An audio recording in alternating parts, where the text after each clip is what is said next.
Let's look at what happened last week as an example. Last week, when the price of silver got clobbered out of nowhere, we saw 25,890,000 ounces dumped onto the market in 15 minutes.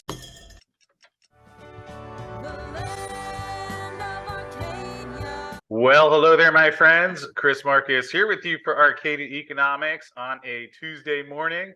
And once again, it is that time for our weekly physical silver report with Andy Schectman of Miles Franklin. Andy was offline last week, so Andy, we missed you, but great to have you back here again today. And unfortunately, a little bit of a rough day in the silver market, as we will get to, although perhaps pull some positives out of that if such a thing can be done. And either case, nice to see you back here again this morning. And how's everything going with you? It's good to be back, Chris. I had I don't know, I'm going on 3 weeks of the worst 3 weeks I can ever remember. Getting a kidney stone 3 weeks ago, and 2 surgeries later, and a bunch of rest and rehab. I'm on the mend and almost fully back to normal, but I'll tell you, watching the price of silver fall is somewhat akin to having a kidney stone. It's rough, man. It's definitely rough in both respects. It's rough. It's rough to believe in something so strongly and to understand the fundamentals and the logic behind it and see it move counterintuitively. I understand the pain people are feeling, believe me. And although just like my kidney stone being gone and being on the mend and seeing brighter times ahead, I do honestly believe that we will see that exact same thing as it relates to the metals market. The fundamentals have never, ever, ever, ever been better. And you can sense the desperation. Now, I haven't seen or read what was the trigger to see the price of silver get dropped today, but let's look at what happened last week as an example. Last week, when the price of silver got clobbered out of nowhere, we saw 25,890,000 ounces dumped onto the market in 15 minutes. That's 5,178 COMEX contracts dumped onto the market in a period of 15 minutes to drive the price down. That reeks of desperation. There is not a legitimate trader on the planet who is trying to maximize the return that he or she would get by selling such a massive amount of silver that at the open in New York would dump, in essence, what amounts to I don't know, a massive amount of yearly mine supply, an amount of silver that, if it were dumped all at once, would guarantee the worst possible settlement and would inflict the most psychological damage. And you can see it's an act of desperation. It makes absolutely no sense. And I'm sure that this volatility that we see is reminiscent, I think, of big moves ahead. At least when we look back over last several years, we see great volatility before we see big moves. And this right here, to me, is great volatility. At the same time, it makes no sense. It lacks all credibility. It lacks all logic. So why did it fall today? Not sure, but I can. If you look at what happened last week, after they knocked the hell out of it, it came right back up. So there's great strength and demand in the $23, $24 range. But as it continues to get above 25 and higher, it's meeting a lot of resistance that I think ultimately moves in the other direction when we look at the amount of withdrawals that we're seeing coming off the exchange. And when you talk about all the withdrawals coming off the exchange, to me, this year so far, we've seen about 13,000 silver contracts standing for delivery, over 2,000 tons standing for delivery. And, I think when you talk about, that's just COMEX, let alone the LBMA or the ETFs, the price is a tool of misdirection. The biggest money in the world is using this atmosphere, this rhetoric, this price volatility and counterintuitive price action, really to allow them to corner the physical supply. And I think that's something that's very, very important for people to understand. Not just silver. We've seen over 240 tons of gold delivered off of COMEX since January 1st.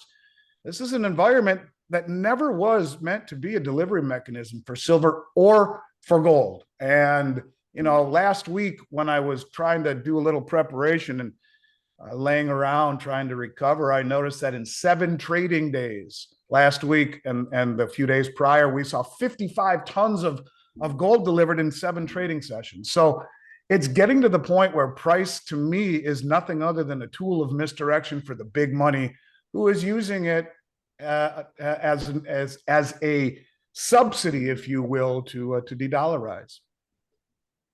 Yeah, I know what you mean. It is a little bit unusual to see. Obviously, a lot of the trading driven by whatever the Fed is or isn't doing. Although, as we've talked about plenty, we have a deficit going on. And as I've been reading more and more about in the last couple of weeks, it seems like the solar numbers and the amount of silver that's going to be required to be put in there growing even faster than perhaps many had previously expected in some of the Silver Institute report and other reports that have come out. It seems like we've reached the end of the thrifting of being more efficient with silver in the solar panels, and now some of the panels that are being used more regularly calling for even more silver. And again, you mentioned that we're seeing the decline in inventories. Perhaps the only thing that's held this together is so far that India has basically stopped importing silver compared to what we saw last year. So, yeah, well, but so they say. I think that they're still probably buying it. Maybe a lot of these countries who give us official numbers are really less than genuine. And I read that report. I found that report to be startling. In it, it talks about the U.S. Geological Survey Society that came out and said that the world's silver supply could be completely depleted by 2036. I was kind of blown away by that. It also said that silver is rapidly depleting in Mexico, where they expect, according to the report, to have the majority of all its silver assets in the ground depleted by 2030. And then when you see the second largest mine in the world in Mexico, the Pensaquito mine, I think it's called, shut down for a labor strike. You see Peru has 7% down in between January and April. Their production has been 7% down. These are the two biggest silver producing countries in the world. And so you see a falling supply, an increase in demand. You see massive deliveries. Put all this together, the price is bullshit. The price doesn't mean anything. The price is being used to allow an agenda to be administered. And the agenda is from the top down, the big money. And it's very difficult for an analyst like yourself or an amateur analyst like myself to try and make heads or tails of why things aren't behaving the way that we would intuitively expect them to behave. And, all I can simply say is that the drawdown of supply from the most sophisticated, biggest money in the world betrays everything else that we're seeing in terms of price action. And I think people need to take a step back and realize that if this were such an asset that was really indicative of its falling price, then why is it disappearing the way that it is? Why are we seeing stockpiles across the globe completely and totally disappear? And I think that's where people need to really focus on, because misdirection is the name of the game. And in a game that is as vital and important as something like silver, which is, look, it's as much a strategic metal as it is an industrial metal, and just in its military uses alone. But in an asset where a branch of the government tells us that it will be gone by 2036 completely, by their estimations. I think, certainly doing what they can to secure this country's national interests, or every country's national interests, would come far ahead of just about anything else. And if you are going to do that, you are going to use every trick in the book in order to be able to accumulate as much as you can, securing, I guess, the future of whatever industrial applications silver is needed for as far as the government is concerned. I think this is a lot bigger than just traders controlling the paper price. I think there is a directive from above. Look at the U.S. Mint numbers. Look at the interview Bix Weir just did with the director of the Silver Eagle program at the U.S. Mint, who admitted that he was told from his superiors to just to basically produce as many silver eagles as they possibly can, the smallest amount they possibly can, without getting massive backlash. You actually admitted this on an interview. So there's a lot going on that just doesn't make sense unless you realize silver is far more important than the price would dictate. And seeing the massive deliveries by the biggest, most sophisticated money in the world only underscores that for me. Yeah, I hear you. And seems like the reason it's down a lot often is just that the COMEX opened in New York. So Yeah. fascinating to watch as we see this unfold. Andy, I'm curious. We had the better part of 10 years where people were often throwing in the towel when they would see some of these big plummets in the price. And then I guess it was back around 2020 when you started mentioning more often that when people saw this, they realized it was just a lot of paper being dumped on the market, and often were buying more on the days that prices were down. I'm curious how that trend has played out. How do people react in general? Is volume up on days like this? Do people say this is a chance to get it cheaper, or they're concerned that it's going farther down? What is the investor reaction often like on days like this? No, there's usually a lag to see if it starts to slow down. I'll be honest with you, the last couple of weeks has been as slow as I've seen it in this industry, not just Miles Franklin, but I know a lot of the people in this industry, and it's as slow as it's been in 3 years right now. And, I think that you have the summer doldrums, you have price not behaving the way it's supposed to. And it's just somewhat quiet, muted right now. There's been a lot that's gone on recently. I think people are almost overloaded with stimulus. So yes, ultimately, in general, in a downdrafting market, we see greater demand because people understand the significance of it. But right now, in general, I think there's a little bit of fatigue in this industry, and people are just kind of sitting back and letting things play out to see where they're going, to get a little bit more of an idea, the trend. I think that can be dangerous if you're looking to position, to accumulate. It's difficult to make an investment in something like silver and gold right now when, if you're not really up to speed on the way that the market moves and the volatility and the counterintuitive action, and people are a little confused right now. I understand that the big money who is able to control the price counterintuitively is good at creating that atmosphere. But look, in 3 years since we've seen crazy demand for precious metals across the board, with the exception of silver eagles and junk silver, it's probably the best price, availability, immediate delivery, premium across the board. It's as good as I've seen it in 3 years. And this is another thing that's very counterintuitive to me. It makes absolutely no sense because I look around and I see so many things that freak me out as an investor that I just can't quite understand why people have yet to be able to bridge the gap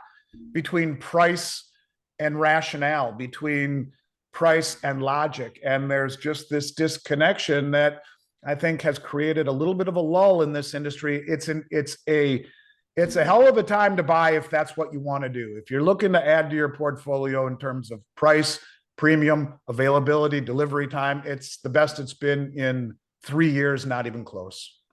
Yeah, and have we seen a substantial tick down in the premiums, or what's going on there? Yeah, they're coming down. They've come down to the lowest level I've seen since 2020. And, again, because it makes no sense, because the fundamentals behind it are moving in the other direction, because the COMEX and the LBMA are being drained by the big investors, it portrays what I think will be an event, a moment. You can see the big money preparing for this. You can see them de-dollarizing. You can see them accumulating by the positioning of the biggest money in the world, who is taking all of this silver off of the exchange and preparing for some sort of an event. And that really is part of the problem that I think investors in this country have, is that they suffer from recency and normalcy bias, where they're not able to look further down the road and say, geez, these problems haven't materialized yet, but the problem hasn't gone away. The underlying issues maybe are only getting worse. And so time is difficult. You have to have strong fingertips. You don't buy this to get wealthy. And that's why I always say it is wealth. it will be there when you need it. And if you don't, well, so be it. You pass it on to your kids. If you do, you'll be damn glad you have it. Yeah, I hear you. And certainly a tenuous environment out there right now. We last week obviously had the Fed pause for the first time since they started their interest rate campaign, suggesting in their dot plot that there are two more hikes coming. Although, again, their summary of economic projections also once again had lower interest rate at the end of 2024 and even lower than that at the end of 2025. So, not me suggesting that there's a pivot on the way, but the Fed Board of Governors uh, showing that as much in their economic projections. Andy, one last one before we wrap up for today. I did want to mention, because this came out last week, we had Jared Bernstein confirmed as top Biden economic advisor. And you and I have talked about him before because he had this op-ed in the New York Times back in 2014 mentioning that there are few truisms about the world economy, but for decades, one has been the role of the US dollar as the world's reserve currency, core principle of American economic policy. But then he says new research reveals that what was once a privilege is now a burden, undermining job growth, pumping up budget and trade deficits. To get the American economy back on track, government needs to drop its commitment to maintaining the dollar's reserve currency status. This was also the same week when Janet Yellen was mentioning that, well, there's not really any alternative out there, that she does see the dollar's role as the dominant currency diminishing in the midst of de-dollarization. And I know you've had some thoughts on Jared Bernstein, and just wanted to open that up for anything you'd like to add on that. Yeah, I mean, well, look at all the advisors that Trump has, or excuse me, Trump, that was a Freudian slip. I hope it's Trump in the end. But look at all the advisors that Biden has. He has a guy named Bharat Ramamuruti, he's a guy who says he prioritizes indicators of economic health like wage growth over market indicators. He's a guy who is into more progressive income taxes and cancellation of student debt. And he talks about Wall Street being the least of our worries, and shares this woke Main Street over Wall Street approach. You got Heather Boucher, who is co-editor of a volume of 22 essays about how to integrate inequality into economic thinking.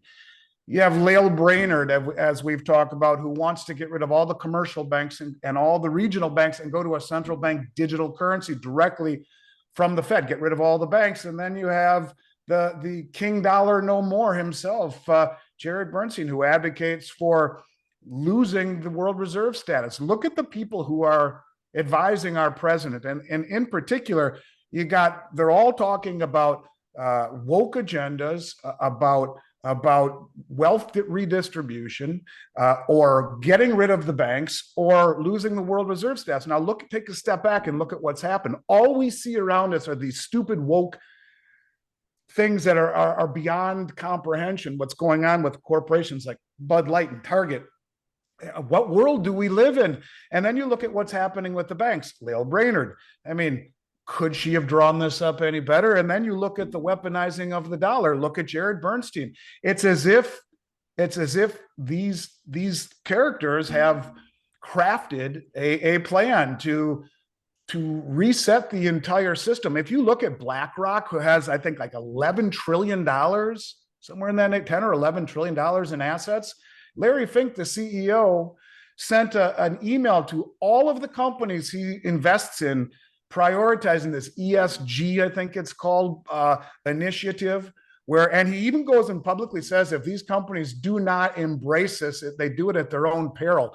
This is a guy who has way more pull on the U.S. economy than just about anyone else, period, on the planet, and including George Soros, whose fund is a tiny fraction of BlackRock. And so you look at this woke agenda of redistribution of income, of literally changing the whole narrative of this country and all of its corporations away from shareholder capitalism to something completely and totally different, where you're answering to the woke mob instead of to the people who who invest in your company. You look at the crazy things that are happening with the banks and the Fed aiding and abetting this exodus from the banks by allowing the reverse repo market to take on money market funds and keeping rates so much higher than what the banks can offer. There's no question that we're going to see more and more and more money leave the banking system. And as we see companies and corporations bow down to this woke agenda and not answer to their shareholders, but to this woke agenda, making it more difficult to make a profit, we're going to see more stress in the economy, more stress in the banking industry, falling right into the hand of Lael Brainerd and Jared Bernstein, who wants to lose the dollar's world reserve. And in every single article that you read talking about BRICS and the countries moving away from the dollar, it speaks to the exact same thing, and that is the weaponizing of the dollar. Just like Macron, the president of France, who rumors are that he wants to join BRICS and that he's actually made overtures to come to the August meeting where we are told BRICS will issue a new world reserve currency. That's what Jim Rickards is saying, that it will come out and issue a new reserve currency in the August meeting in South Africa. And Macron has formally requested to be there, but he came out and publicly said it's not just the countries that are pissed off about the weaponization of the dollar. It's also the European companies and banks who are being sanctioned for their interest in working with countries or institutions that are on this sanction list. And so, yeah, I think that this is becoming a much bigger deal than people, I think, quite grasp. You put these dots together, look at the people advising our president, who certainly needs help with advice, but their belief structure is playing out in real time, and you can see it. And no more scary than Lael Brainerd and Jared Bernstein. And what they, in essence, seem to be doing is resetting the whole game by losing the world reserve status, blowing up the banks, and going to a central bank digital currency, one that bows down to a whole new woke agenda. And it's quite concerning and quite frustrating. It'll be my main focus over the next several months to see how this plays out. But similar to what I saw with the BRICS 3 years ago, I see this very clearly. And if this is allowed to continue unchecked, I think the way things work in this country in terms of economics, in terms of capitalism, will be greatly changed moving forward. Yeah, I hear you, which certainly will set up quite a next 15, 16, 17 months ahead of next year's election. When you think this about is why the price doesn't matter, Chris. I mean, there's so much shit going on. This is why the price doesn't matter. Yeah, it sucks that it's gotten hammered here, but look at all the things that are happening, and you can see why the big money is using this time to hold down the paper price and de-dollarize and have massive deliveries off of the world's exchanges, because they see the playbook too. And if you're that high up, you're close to the circle of information. So to me, that's the most concerning thing of all. Not that the markets are being bled down, that's irrefutable, but why? If the price is where it is, why? And if it takes that amount of sophistication to bleed it down, what does it really say? And I think that's what people need to understand. And we are being misdirected by price and by rhetoric. We are being inundated with all sorts of craziness all around us. Trust your gut, take a step back, look what the biggest money in the world is doing, and look at who's advising our administration.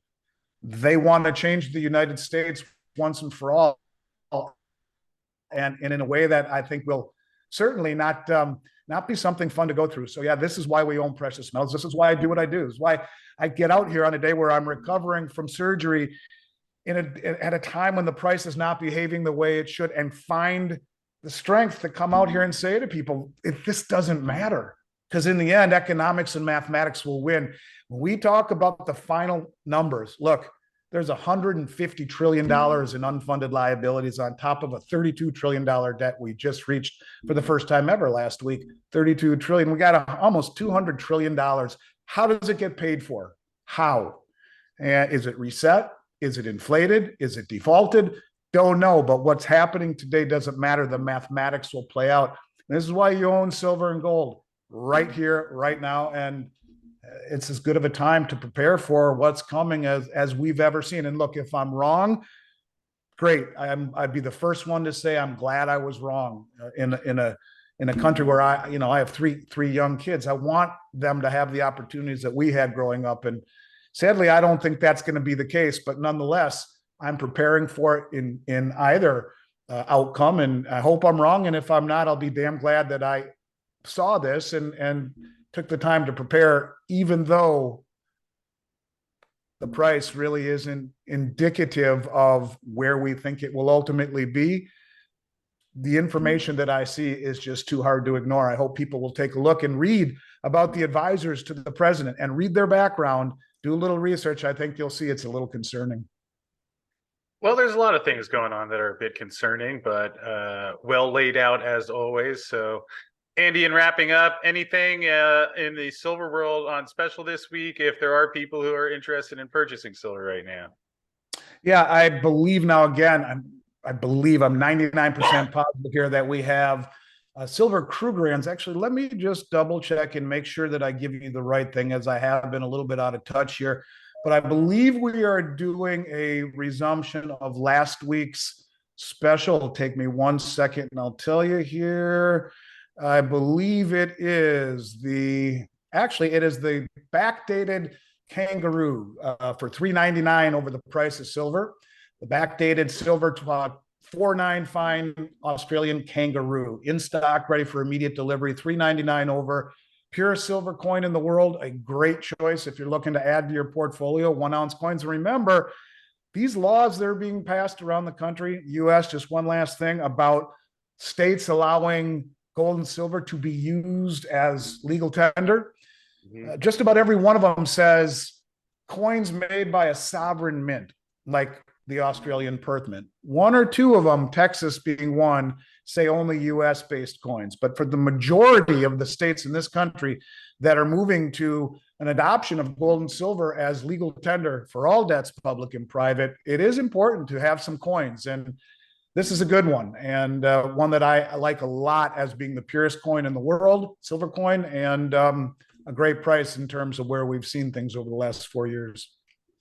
Well, appreciate that, Andy, and appreciate you making some time to join us again. Hope you continue your recovery and go out there and feel better, and we'll just keep tracking what's going on. And certainly an interesting environment with everything playing out there now that the debt ceiling has been obliterated, and like you pointed out, doesn't seem to be any move towards a fiscal plan. But that again is why some of us have turned to gold and silver, and just appreciate what you're doing and making some time, and feel better. And we will see you again next week. I appreciate you too, Chris. Keep doing what you're doing. What you are doing has never, ever, ever been more important. And sometimes when it's most difficult to see the path, we need people like you to help steer us. So appreciate being here. It is an honor, as it always is, and I look forward to seeing you next week. Hopefully much more vibrant, filled with energy after a week of being completely healthy. So I appreciate you. Well, you take good care of yourself, and we'll see you then.